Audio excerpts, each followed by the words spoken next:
Selamat pagi anak-anak. Om Swastiastu, Om Awiganamastu Namo Sidam, Om Anubhadra Katawiyantu Wiswata. Semoga pikiran baik datang dari segala penjuru. Anak-anak, bertemu lagi dengan Bapak Iwayan Sugiarta di mata pelajaran Agama Hindu dan Budi Pekerti. Bagaimana kabar anak-anak semua pada pagi hari ini? Semoga anak-anak semua di rumah dalam keadaan sehat ya. Nah, anak-anak, meskipun pembelajaran sampai saat ini masih tetap dilaksanakan secara daring, mengingat pandemi COVID-19 di masyarakat yang belum berakhir, namun besar harapan Bapak ya, anak-anak untuk tetap semangat di dalam mengikuti proses pembelajaran di semester genap ini. Mengingat semester ini yang menentukan naik dan tidaknya anak-anak. Nah, anak-anak, selain daripada itu anak-anak ya, nah, anak-anak juga selalu ya mematuhi aturan yang dibuat oleh pemerintah dengan cara menerapkan protokol kesehatan dengan gerakan 5M. Masih ingatkah anak-anak apa itu gerakan 5M? Nah, yang pertama pastinya memakai masker. Jadi kemanapun anak-anak berpergian, anak-anak haruslah memakai masker. Yang kedua, mencuci tangan pakai sabun dan air mengalir. Yang ketiga, menjaga jarak yang minimal 1 meter. Yang keempat, menjauhi kerumunan. Serta yang kelima, membatasi mobilisasi dan interaksi. Nah, itulah yang harus anak-anak terapkan di dalam menerapkan protokol kesehatan agar anak-anak terhindar dari COVID-19. Selain daripada itu, ya anak-anak juga harus apa? Menerapkan pola hidup sehat dengan cara makan makanan yang bergizi dan juga istirahat yang cukup. Jadi, anak-anak harus menjaga kondisi anak-anak agar tetap sehat di tengah pandemi COVID-19 ini. Nah, anak-anak, sebelum pembelajaran Bapak mulai, ada baiknya anak-anak dan Bapak melaksanakan doa terlebih dahulu agar pembelajaran yang dilaksanakan pada hari ini dapat berjalan dengan lancar. Untuk itu, satukan kedua belah tangan anak-anak, letakkan di depan dada dengan sikap anjali. Berdoa akan Bapak pimpin, berdoa dimulai.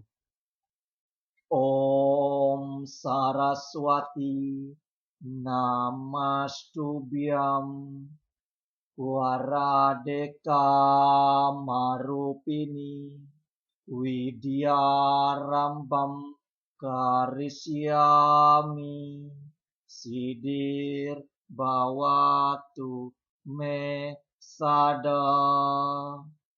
Om Yang Widi, dalam wujudmu Dewi Saraswati, sebagai pemberi berkah ilmu pengetahuan, tuntunlah hamba. Semoga segala kegiatan yang hamba lakukan selalu sukses atas karuniamu. Nah, anak-anak, pada pertemuan minggu lalu, Bapak sudah membahas kepada anak-anak terkait bentuk pelaksanaan yatnya di bab panca yatnya. Nah, pada pertemuan hari ini, Bapak ingin melanjutkan materi di bab pancayatnya. Nah, adapun subbab materi yang akan Bapak bahas pada pertemuan hari ini kepada anak-anak, yaitu yang pertama mengenai syarat-syarat pelaksanaan yatnya, dan yang selanjutnya kualitas dan tingkatan yatnya. Inilah submateri yang akan Bapak bahas pada pertemuan hari ini. Nah, adapun tujuan pembelajaran pada pertemuan hari ini anak-anak, setelah anak-anak sebagai siswa menyimak video pembelajaran yang Bapak berikan dan memahami daripada materi pembelajaran hari ini, ya, anak-anak sebagai siswa diharapkan mampu menyebutkan syarat-syarat pelaksanaan yatnya. Anak-anak sebagai siswa mampu menjelaskan kualitas dan tingkatan yatnya dalam agama Hindu. Inilah tujuan pembelajaran yang harus anak-anak ketahui pada pertemuan hari ini. Nah, anak-anak, seperti yang anak-anak lihat pada gambar ini, sebelum Bapak masuk pada pokok pembahasan pada hari ini, ya, tentu saja pada gambar ini ada orang yang mempersembahkan suatu upakara atau banten. Ya, salah satu jenisnya yaitu gebogan itu anak-anak ya. Nah, sejatinya anak-anak, ya, melaksanakan yatnya bagi umat Hindu itu wajib hukumnya. Segala sesuatu yang dilaksanakan tanpa dilandasi oleh yatnya adalah sia-sia. Nah, seperti pada pengertian yatnya, masih ingatkah anak-anak yatnya itu apa? Ya, yatnya adalah korban suci yang dilakukan secara tulus ikhlas tanpa pamrih atau tanpa adanya suatu imbalan. Nah, jadi ketika anak-anak beryatnya itu anak-anak apa?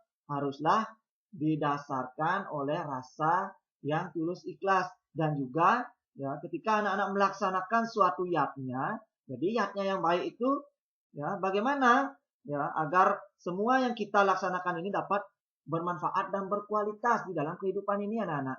Tentu saja ketika kita melaksanakan yatnya ada suatu syarat-syarat tertentu agar yatnya itu dikatakan baik atau satwika yatnya.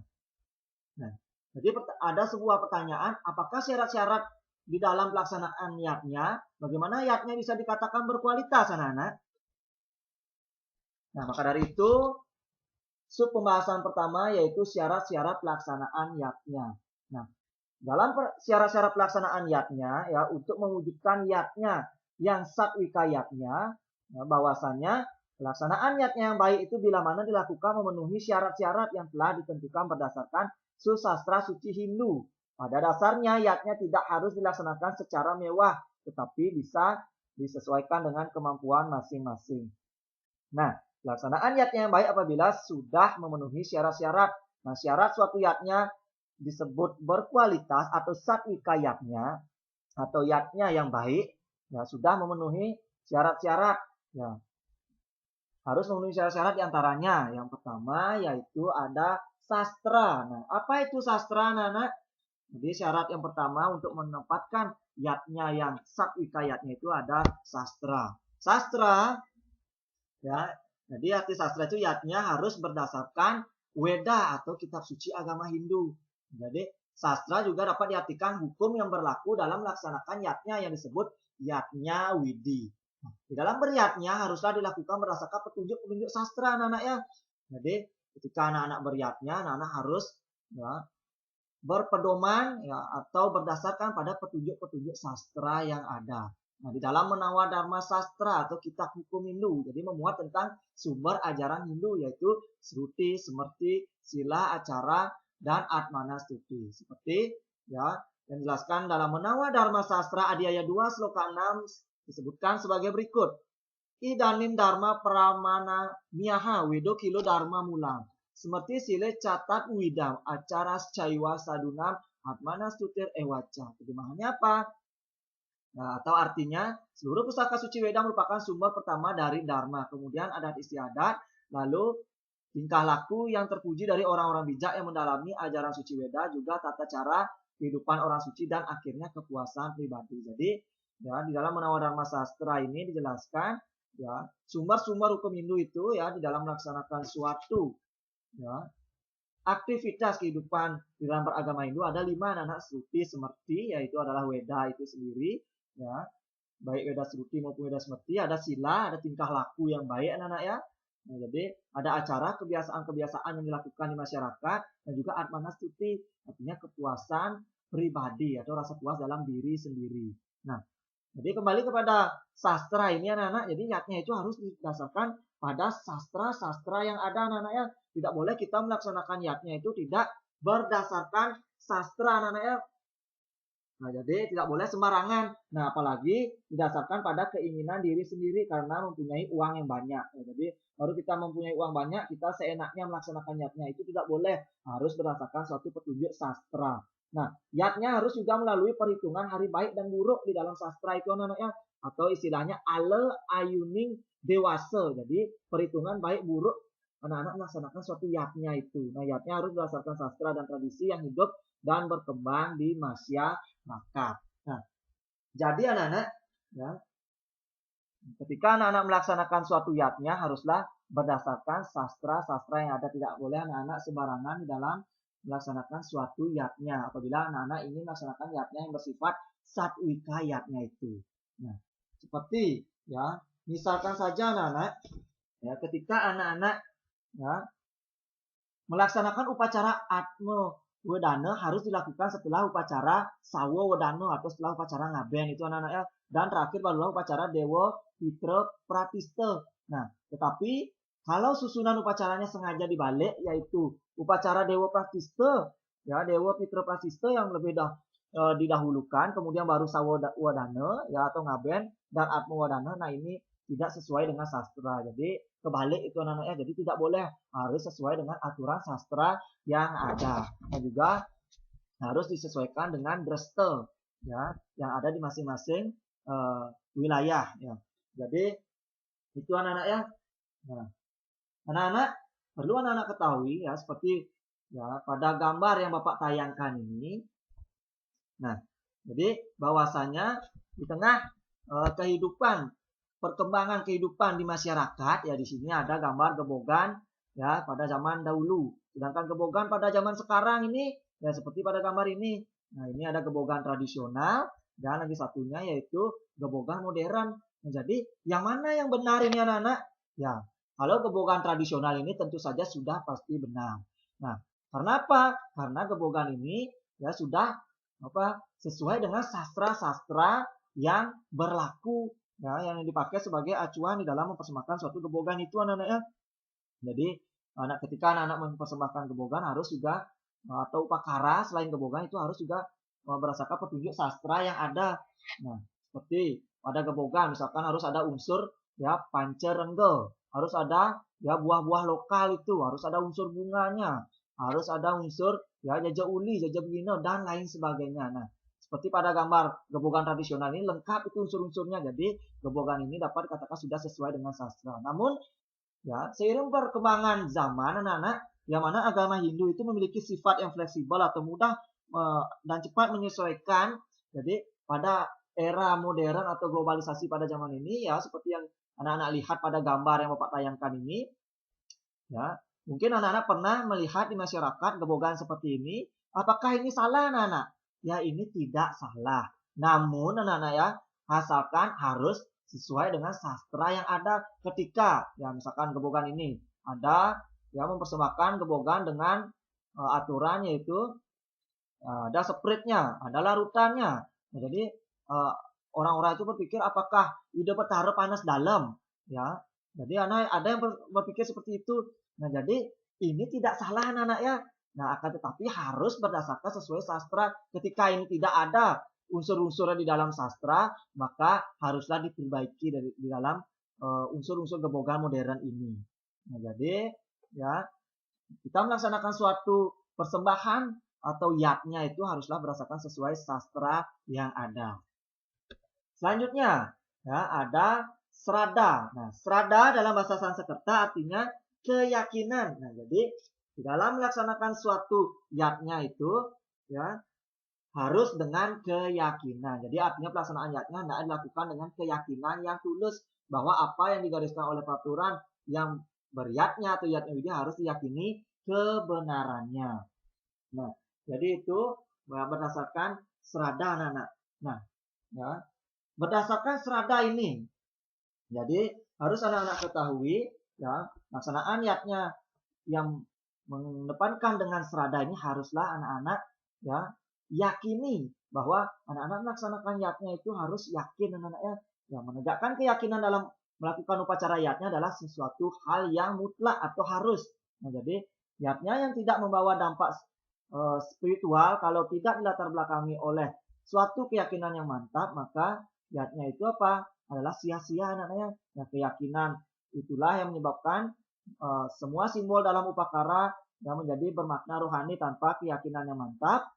Maka apa lama-lama yang terdapat dalam upacara hanya akan berarti sebagai suatu pajangan, ya, keindahan material tanpa ada arti dan maknanya. Jadi ketika misalkan anak-anak mempersembahkan gebogan, ya, contohnya, ketika anak-anak tidak meyakini gebogan di dalam persembahan yatnya itu, maka apa? Gebogan itu hanya sebatas pajangan anak-anaknya, tidak mempunyai arti dan makna yang tersirat di dalam gebogan itu. Maka syarat yatnya yang kedua ini harus ada yaitu serada. Jadi keyakinan dalam hati atau diri anak-anak sendiri. Nah, di dalam serada ini anak-anak ya dikatakan dalam kitab Yajurveda disebutkan serada atau keyakinan itu adalah dasar untuk mencapai satya atau kebenaran dan kejujuran yang tinggi. Jadi ketika anak-anak berlandaskan serada, jadi anak-anak sudah pastilah apa? Ya, dipakai sebagai fondasi untuk menegakkan suatu dharma atau satya atau kesetiaan atau kejujuran itu di dalam diri anak-anak sendiri. Nah, selanjutnya ada lascarya. Nah, apa itu lascarya anak-anak? Ya, lascarya artinya keikhlasan ya. Jadi keikhlasan menjadi dasar utama yatnya anak-anak ya. Dinasarya adalah artinya suatu yatnya yang dilakukan dengan penuh keikhlasan tanpa ada suatu keraguan-raguan anak-anak. Jadi yatnya itu didasarkan keikhlasan, jangan sampai melaksanakan yatnya itu ragu-ragu anak-anak. Nah, berusaha berhemat pun ya dilarang di dalam melaksanakan yatnya anak-anak. Jadi anak-anak harus mempersembahkan yatnya itu secara tulus ikhlas anak-anak ya. Jadi anak-anak sebagai sang yajmana atau sebagai penyelenggara yatnya tidak boleh kikir atau pamrih anak-anak ya dan mengambil keuntungan dari kegiatan yatnya itu. Jadi apabila dilakukan maka kualitasnya bukan lagi satwika yatnya. Nah, seperti dalam cerita Kunti Serayo, kalau anak-anak pernah membaca atau mendengar atau menonton ya kisah daripada Kunti Serayo, yang mana dalam kisah ini dituturkan ya Kunti dituturkan di mana Dewi Kunti mempersembahkan Sahadewa atau Sadewa anak-anak ya untuk dijadikan korban atau persembahan yatnya itu, di mana Sadewa tidak menolak, bahkan dengan penuh kepasrahan menyerahkan diri dengan ikhlas. Jadi dalam cerita Kunti Serayo ya, kalau Bapak singkat ya, Dewi Kunti itu mempersembahkan Sadewa untuk dipersembahkan kepada Dewi Durga di kuburan. Nah, apa yang dilakukan Sadewa? Sadewa itu ya tidak menolak dan menyanggupi permintaan daripada Dewi Kunti untuk dipersembahkan kepada Dewi Durga tersebut. Untuk lebih jelasnya bisa anak-anak ya membaca daripada kisah Kunti Seraya terkait Lascarya. Jadi Lascarya ini ya harus dilaksanakan secara tulus ikhlas itu anak-anak ya. Nah, jadi ketika anak-anak melaksanakan yatnya tidak tulus atau anak-anak sebagai melaksanakan yatnya itu orang yang ragu-ragu melaksanakan yatnya tidaklah akan mendapat anugerah dari ide Sang Hyang Widiwasa itu anak-anak ya. Nah, jadi demikian ya Lascaryo. Nah, selanjutnya ada Daksina anak-anak. Nah, apa itu Daksina? Nah, Daksina dalam artian syarat pelaksanaan yatnya artinya memberi dana kepada sang pemuput ya atau kepada pandita atau pendeta atau ya dibalik diistilahkan sulinggih atau pemangku itu anak-anak ya. Jadi artinya suatu penghormatan dalam bentuk upacara dan benda atau material yang diaturkan secara ikhlas kepada pemuput atau yang memimpin upacara. Nah, jadi dengan daksina ini harus ada di dalam syarat pelaksanaan yatnya yang satvika atau baik itu harus ada suatu penghormatan yang diberikan kepada sulinggih atau yang memimpin upacara itu ya anak-anak ya. Jadi anak-anak memberikan suatu penghormatan berupa daksina baik itu dalam bentuk upacara ataupun benda material. Nah, atau ya uang juga bisa anak-anak ya, atau sesari itu juga bisa. Nah, persembahan ini sangat penting dan bahkan merupakan salah satu unsur untuk suksesnya upacara. Nah, seperti pada gambar. Nah, ini daksina. Nah, ini gambar daksina. Jadi daksina ini harus ada dalam pelaksanaan yatnya anak-anak ya. Nah, jadi daksina ini juga apa? Merupakan linggih daripada ide Sang Hyang Widi anak-anak ya. Jadi ya, daksina yang dimaksud dalam syarat pelaksanaan yatnya itu suatu penghormatan ya yang diaturkan secara ikhlas kepada pemuput atau yang memimpin suatu upacara.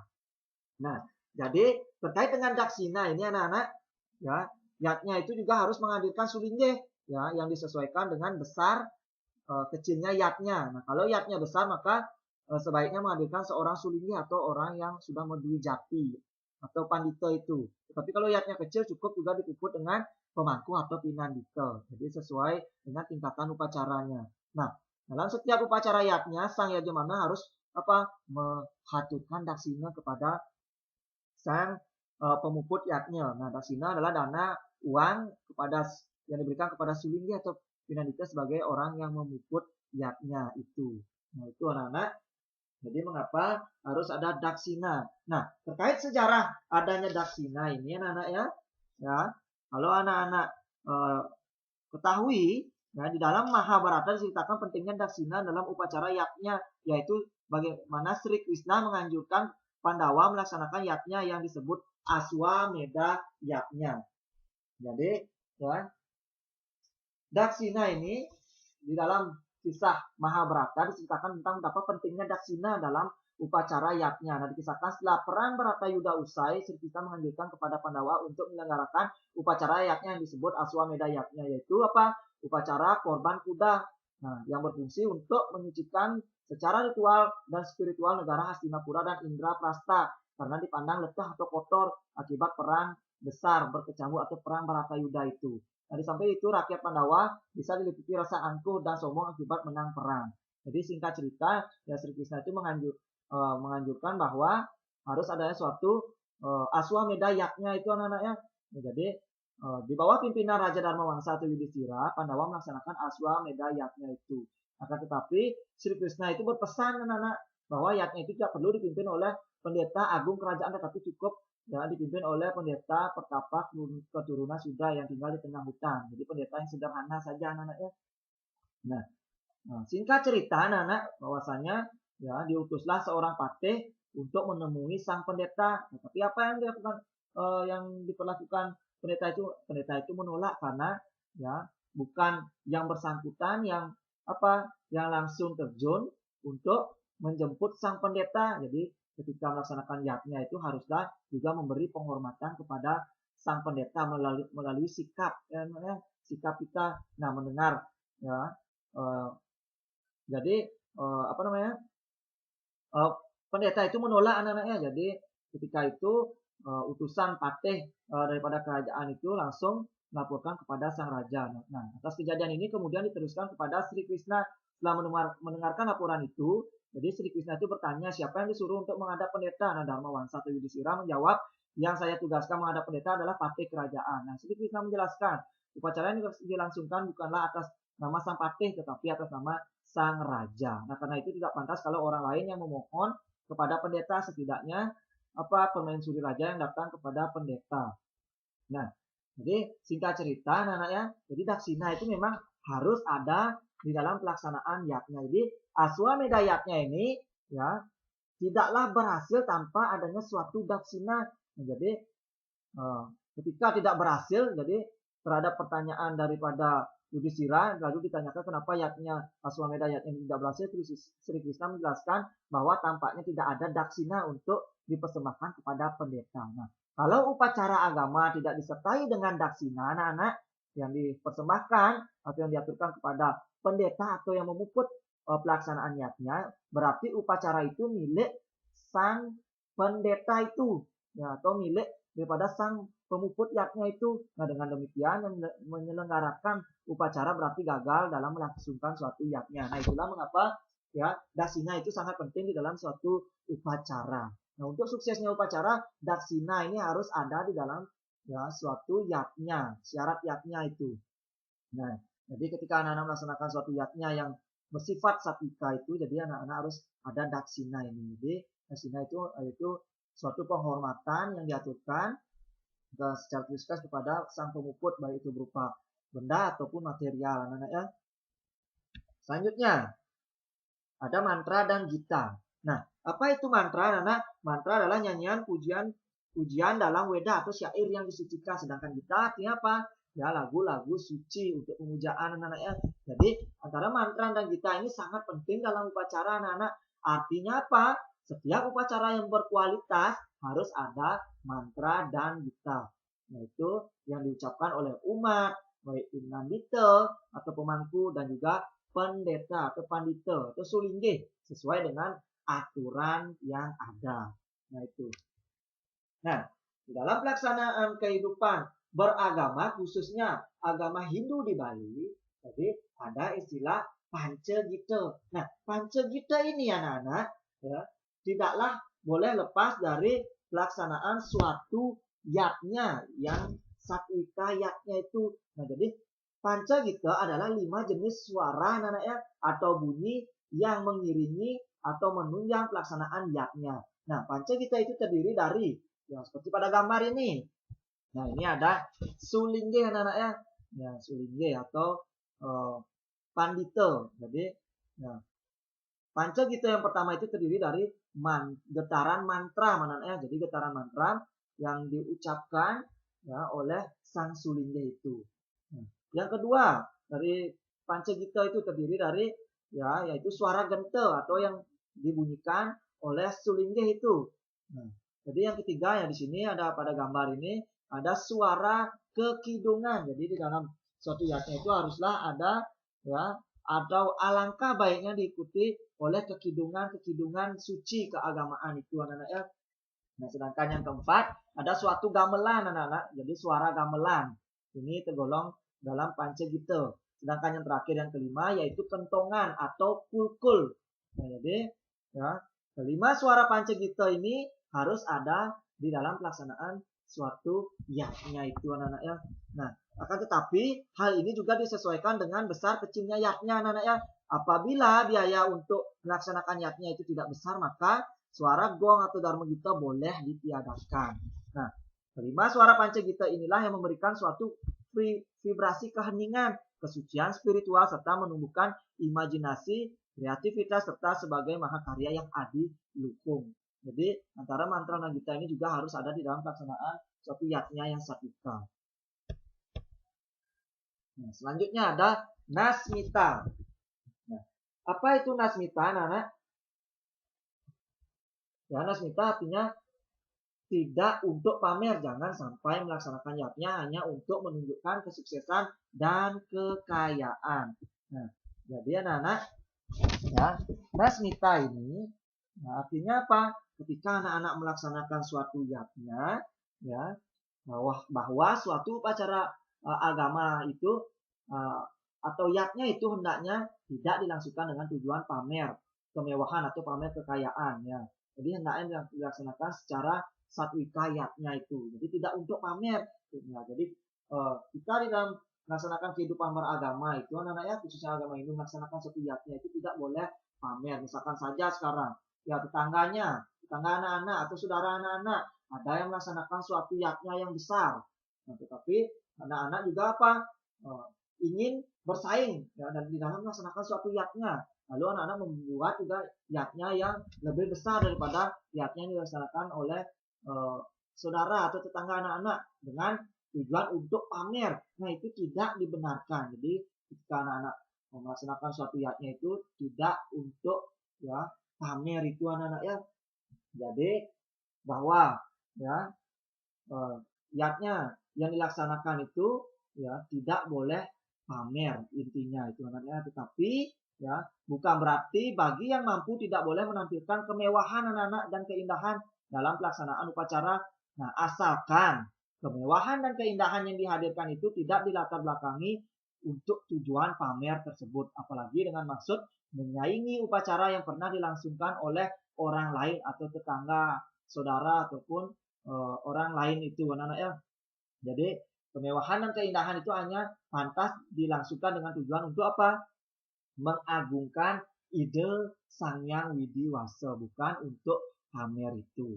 Nah, selain daripada itu, ya banyak fenomena di masyarakat sekarang anak-anak melaksanakan suatu yatnya itu ya, tidak hanya pamer dari segi upakara saja, tetapi orangnya juga apa?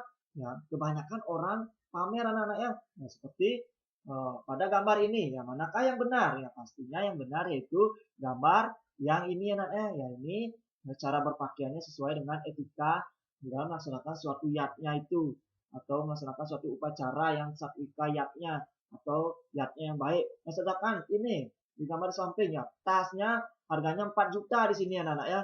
Nah, jadi sandalnya ya 2 juta. Nah, jadi banyak aksesoris yang ditimbulkan, yang dipakai dengan tujuan untuk pamer. Nah, jadi ketika kita melaksanakan suatu yatnya, ya, apakah kita hanya mencari perhatian saja? Tidak, anak-anak ya, yang kita cari yaitu apa? Nah, hubungan kita dengan ide Sang Hyang Widiwasa yang tulus ikhlas itu. Jadi tujuan yatnya itu tidaklah untuk pamer itu anak-anaknya, seperti banyak realita kehidupan bermasyarakat ya, khususnya beragama ya Hindu di dalam melaksanakan suatu yatnya banyak yang pamer itu anak-anaknya, itu tidak dibenarkan anak-anaknya. Jadi ketika anak-anak melaksanakan suatu yatnya, anak-anak tidak boleh pamer.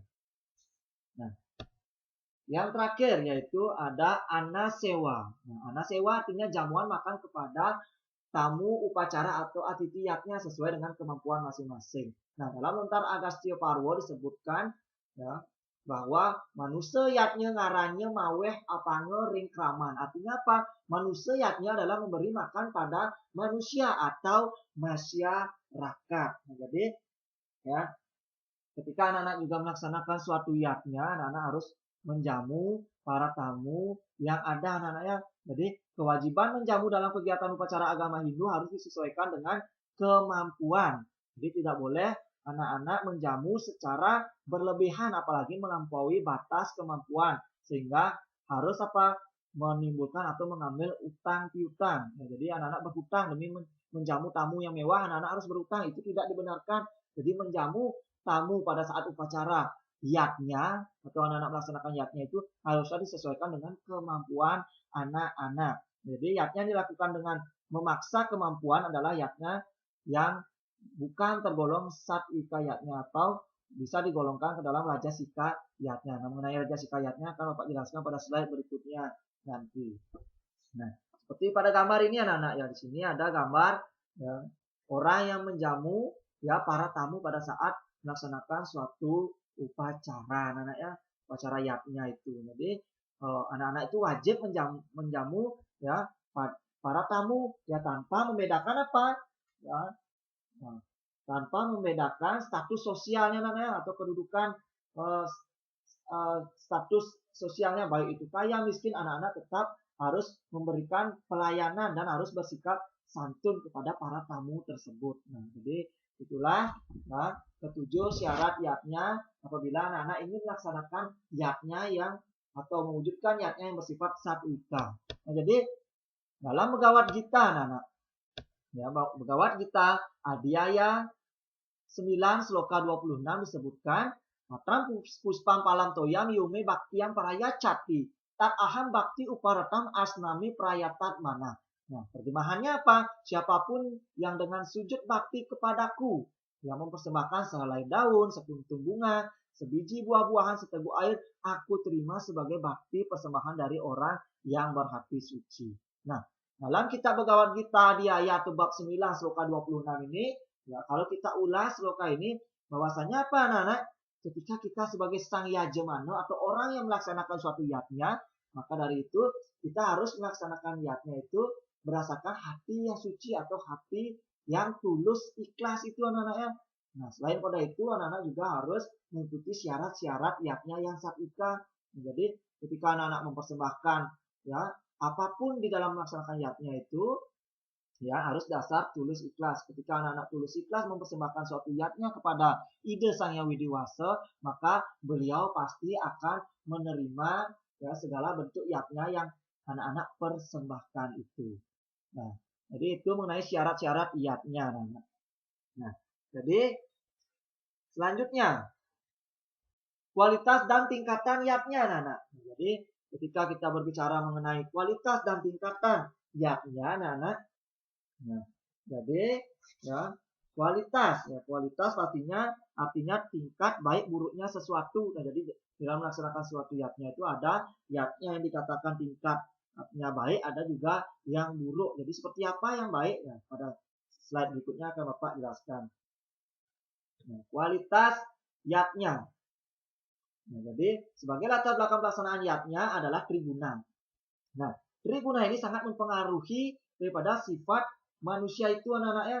Jadi triguna itu 3 sifat yang mempengaruhi manusia, baik itu satwam, rajas, tamas. Satwam itu sifatnya tenang, tulus, bijaksana, tanpa pamrih. Sedangkan rajas artinya sifat energik, agresif dan ambisius, ya penuh dengan nafsu ya. Jadi sedangkan tamas sifat yang pasif, malas dan amanah. Ketiga sifat inilah yang mempengaruhi manusia. Begitu pula dengan pelaksanaan suatu yatnya yang bersifat kualitas. Jadi triguna ini sangat mempengaruhi anak-anak ya. Nah, ada 3 kualitas yatnya menurut kitab Bhagavad Gita Adhyaya 17 sloka ya 11 sampai 13 menyebutkan ada 3 yatnya itu. Ya, yakni ya sesuai dengan sebagai latar belakang triguna itu ada namanya satwika yatnya. Yang kedua ada rajasika yatnya. Dan yang terakhir ada tamasika yatnya. Sesuai dengan kitab Bhagavad Gita Adhyaya 17 ya, sloka 11 sampai 13. Jadi dapat disebutkan Bhagavad Gita Adhyaya 17 sloka 11 ya, yang mana disebutkan satwika yatnya. Apalakan sibir yatnyo widi dresto ya ijate. Yasta yam eweti mana sama dayasa Satwika. Terjemahannya apa? Yatnya menurut petunjuk kitab suci yang dilakukan oleh orang tanpa mengharapkan pahala atau tanpa mengharapkan hasil, ya, dan percaya sepenuhnya bahwa upacara sebagai tugas kewajiban adalah satwika. Sedangkan yang selanjutnya dalam kitab Bhagavad Gita Adhyaya 17 sloka 12 ya disebutkan Abhisandayatu palam dam bartam api caiwayat ijate barata sresta tam yatsnam widi rajasa. Terjemahannya apa? Tetapi persembahan yang dilakukan dengan mengharapkan ganjaran dan semata-mata untuk kemegahan belaka, ketahuilah wahai Arjuna, ayatnya itu adalah bersifat rajas.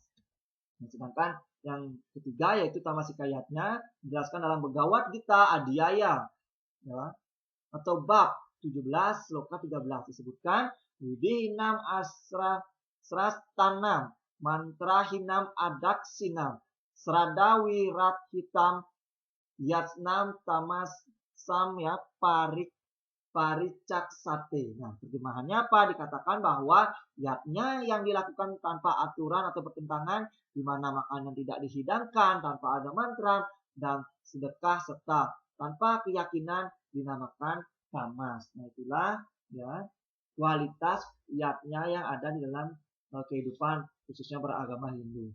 Jadi kalau dijelaskan lebih spesifik kan anak bahwasanya satwika yatnya di dalam kitab Bhagavad Gita itu adalah yatnya yang dilaksanakan dengan keikhlasan anaknya tanpa mengharapkan hasilnya, dilaksanakan semata-mata sebagai suatu kewajiban yang patut dilaksanakan serta sesuai dengan sastra yang ada. Jadi ketika anak-anak melaksanakan suatu satwika yatnya itu ya, jadi satwika yatnya itu anak-anak harus melaksanakan yatnya itu ya dengan dasar tulus ikhlas keikhlasan tanpa mengharapkan suatu imbalan apapun anak-anak yang dilaksanakan semata-mata bahwasannya yatnya itu adalah kewajiban kita selaku pemeluk agama Hindu anak-anak ya yang patut dilaksanakan sesuai dengan sastra yang berlaku atau sesuai dengan kitab suci Weda tersebut dan juga syarat-syarat yatnya satwika yang Bapak jelaskan tadi tersebut.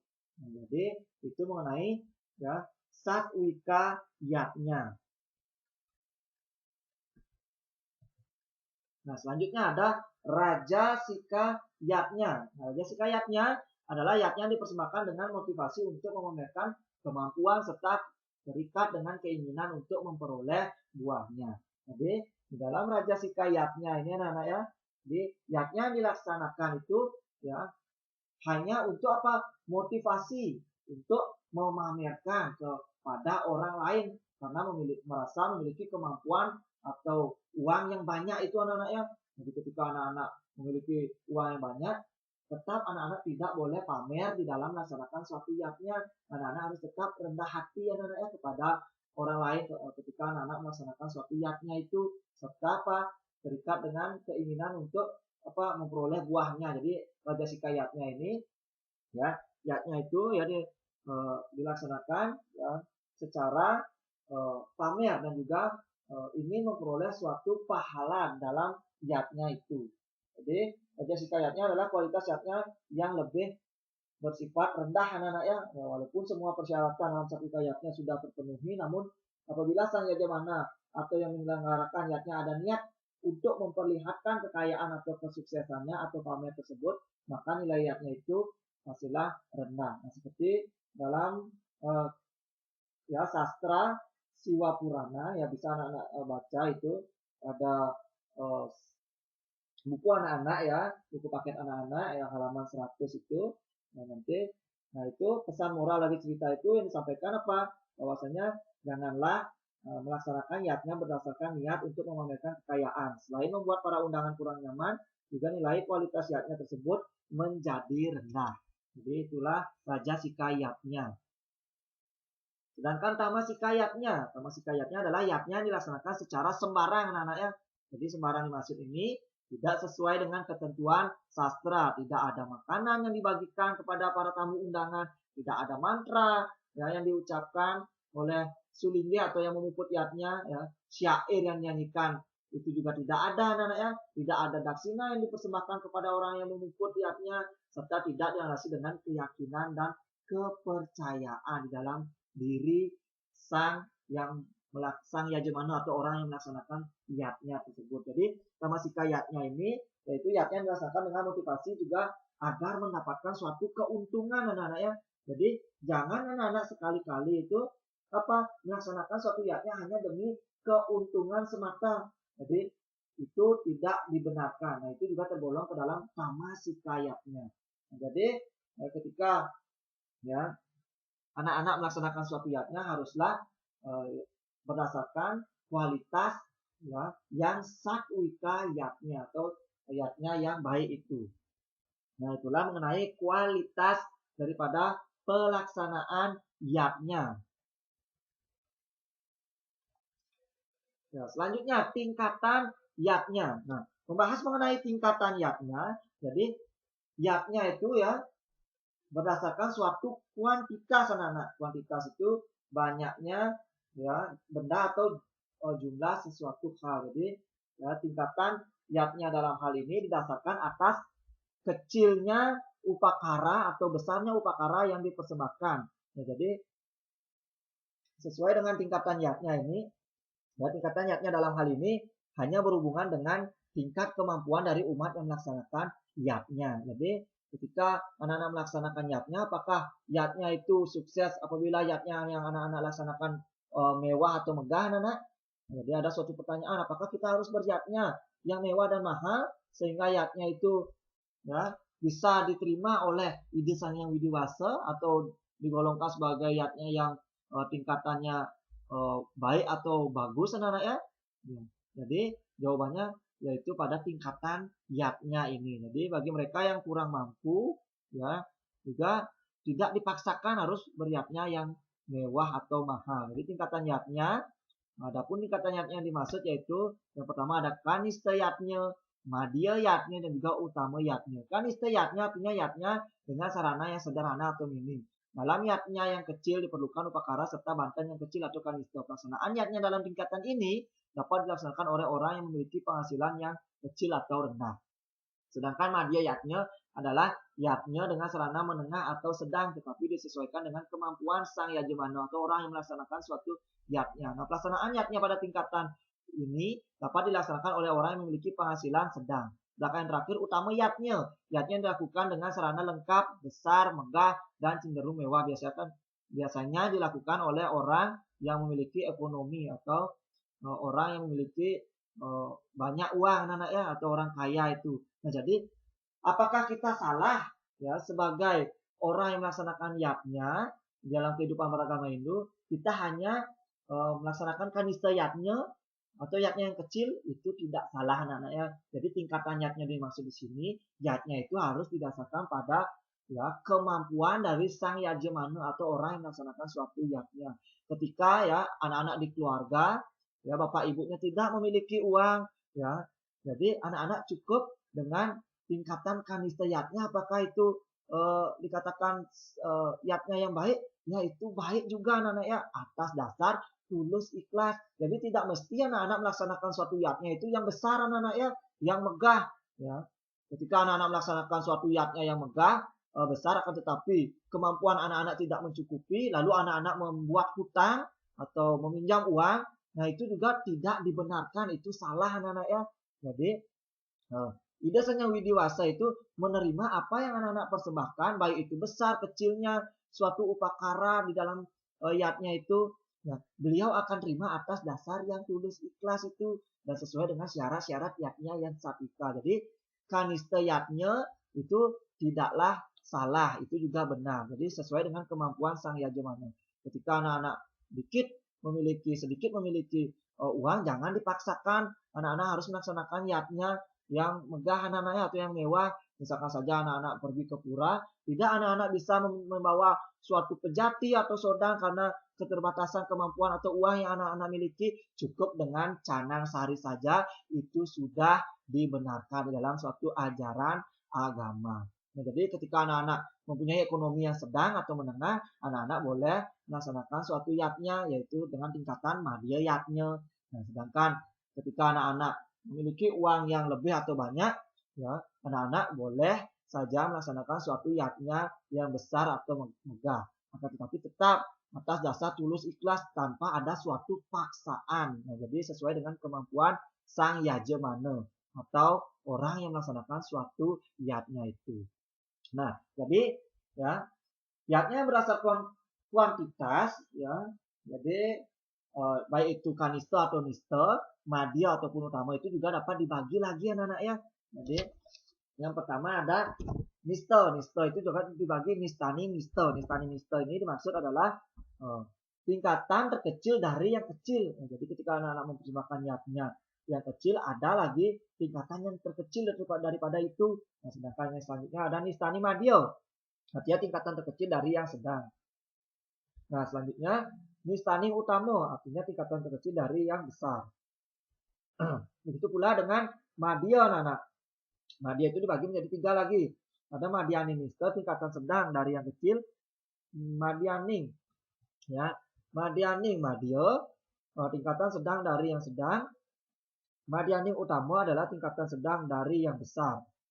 Nah, sedangkan utama yatnya ya ada dibagi juga menjadi 3. Utama nista artinya tingkatan terbesar dari yang kecil.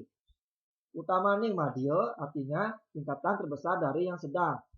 Utamaning utama artinya ya tingkatan terbesar dari yang besar. Jadi ya berdasarkan kuantitas yatnya ini besar kecilnya suatu upakara atau beban tenan yang anak-anak persembahkan di dalam pelaksanaan suatu yatnya itu.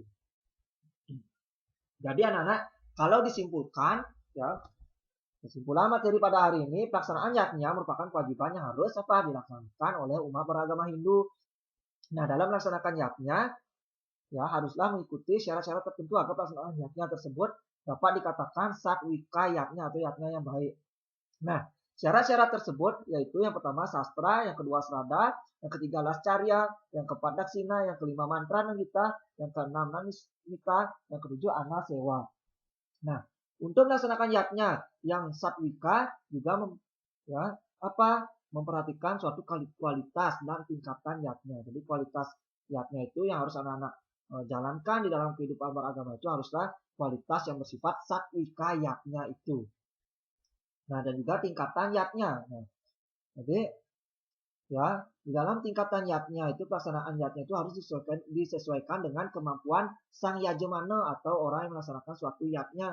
Nah, itu berlandaskan atas dasar yang tulus ikhlas. Baik itu nista, madya maupun utama. Itu semuanya sah-sah saja. Tergantung daripada kemampuan orang yang melaksanakan yatnya itu tanpa ada suatu paksaan. Dan juga atas dasar tulus ikhlas. Jadi itulah materi yang Bapak bahas pada hari ini. Apabila ada pertanyaan atau kurang jelas, dapat anak-anak tanya kepada WhatsApp group atau WA pribadi Bapak secara langsung. Nah, akhir kata, Bapak mohon maaf apabila ada salah kata. Ya, Bapak akhiri dengan mengucapkan parama santi. Om santi santi santi om. Terima kasih.